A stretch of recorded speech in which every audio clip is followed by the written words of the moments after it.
আজকের দিনে বুঝতে পারে যে বাংলাদেশ আওয়ামী লীগের অকৃত্রিম বন্ধু হিসাবে ভারত যেই ভূমিকা রেখেছে তা আসলে অনস্বীকার্য।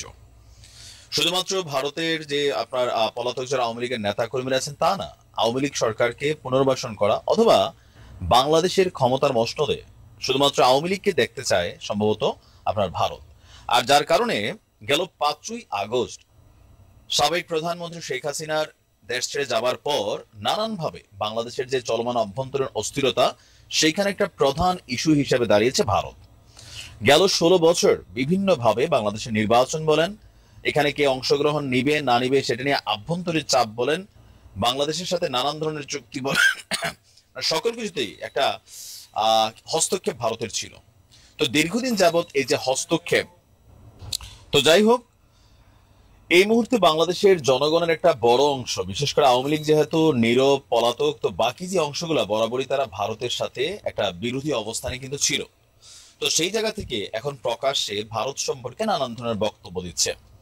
কেউ কেউ বলছেন, চরমোনাই পীরের অনুসারী যারা আছেন বা চরমোনাই পীর নিজেও বলছেন, যদি ভারতের সাথে যুদ্ধ হয় তাহলে বাংলাদেশ জয়লাভ করবে। এগুলো আবার একটু অতিরঞ্জিত কথাবার্তা, কখনোই ভারতের সাথে যুদ্ধে বাংলাদেশ জয়লাভ করবে এটা আপনাকে স্বীকার করতে হবে। তবে আমরা শরীরের শেষ রক্তবিন্দু দিয়ে হয়তো লড়াই করব, এটা হইতে পারে, কিন্তু জয়টা সম্ভব না। তো এই অবস্থার মধ্যে ভারত বাংলাদেশকে সরাসরি আক্রমণ করবে না, টেকনিক্যালি তারা বাংলাদেশ নিয়ে খেলছে।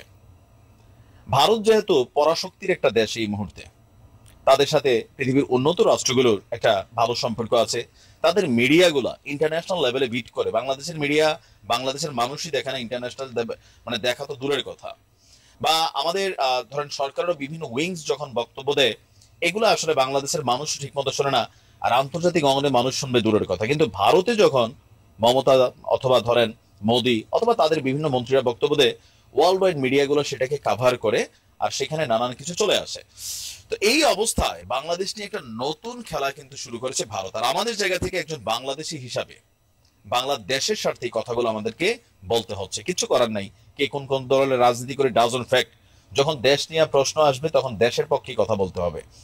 দর্শক, এই আভ্যন্তরীণ অস্থিরতাকে আরো কয়েক গুণ বাড়িয়ে দেওয়ার জন্য ভারতের মিডিয়াগুলি, ভারতের মন্ত্রীগুলা, ভারতের বিভিন্ন রাজ্যের যারা মুখ্যমন্ত্রী আছেন তারা নানান ধরনের মিথ্যা তথ্য প্রোপাগান্ডা কন্টিনিউ তারা দিচ্ছেন। পাশাপাশি তাদের মিডিয়াগুলা দিন নাই রাত নাই তাদের দেশের অনেক ঘটনা বাংলাদেশের বলে চাপিয়ে দিচ্ছেন। 2024-এর আগে সারা বাংলাদেশে গেল 15 বছর 16 বছর খুঁটিনাটি অনেক ঘটনা কিন্তু ঘটেছে। সেই সময়কার ঘটনাগুলোরও ভিডিও ফুটেজ তারা তাদের টেলিভিশনের মাধ্যমে, তাদের জাতীয় ব্যক্তিত্বদের মাধ্যমে, আইডিতে শেয়ার করার মাধ্যমে, মানে নানান ভাবে ভারতের জনগণের সামনে